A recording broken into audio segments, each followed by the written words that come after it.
Hello guys, welcome to our YouTube channel, and today we are going to learn how to log into our Miami University Florida account. Let's get started. So to log into your Miami University Florida account, what you can do is just simply open up your browser, and after opening up your browser in search bar you can search for Miami University Login Florida.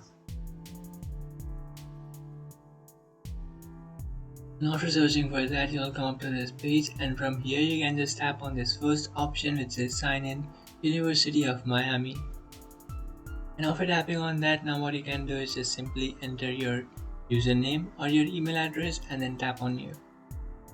After tapping on that option, you will directly to this page where you can log into your account. And now in order to log into your account, you just have to enter your email address and password. After entering your email address and password, just tap on sign in. And after tapping on sign in, you'll successfully sign into your account. So that's it guys, this is how to sign into your University of Miami, Florida account.